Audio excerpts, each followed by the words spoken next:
And now to the Epstein emails and to the fallout over the newly released emails of convicted sex offender Jeffrey Epstein, which in some cases mention Donald Trump. The White House insists there is no evidence that President Trump knew about Epstein's crimes. But pressure is growing for the Justice Department to release more of the Epstein files. ABC's Mary Bruce joins us live from the White House with more. Mary.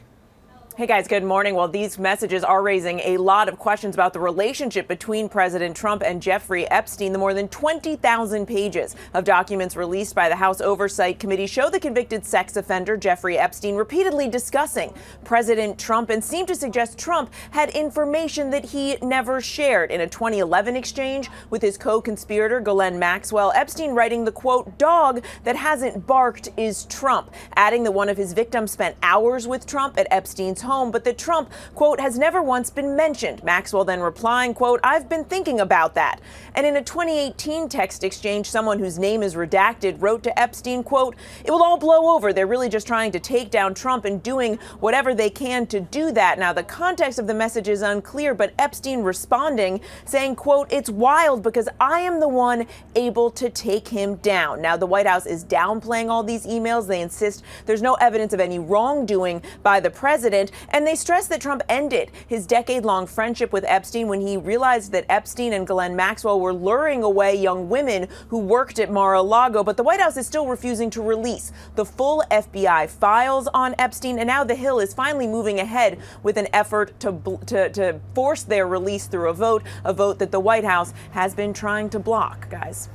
Mary, you were at that press briefing yesterday. Can you expand on what the White House had to say about this latest firestorm?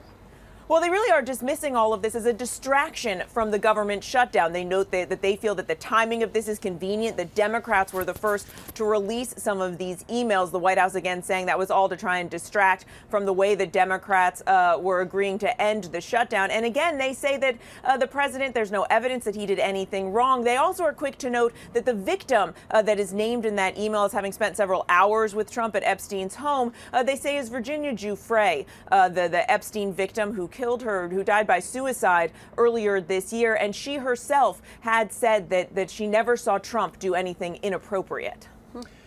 Mary, so it's been a long-term process, and I think both sides have been interested in trying to release the Epstein disclosures or information. Representative Lauren Boebert, one of the Republicans, has been pressing for more Epstein information. What does this say about what the White House is kind of, I guess, who are they really holding back information with if both parties are asking this information to come out?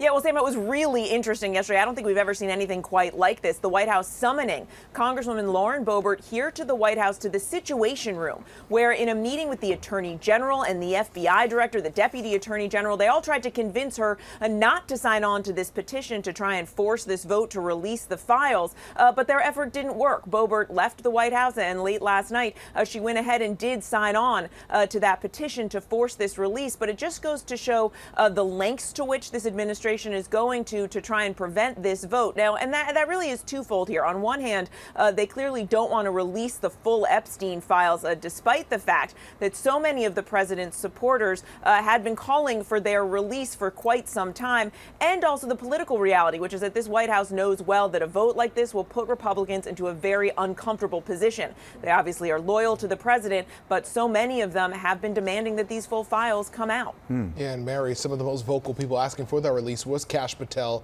and Dan Bongino with the FBI now. I'm curious, they have the discharge position, they have the votes for it. Can this still be stopped from being released?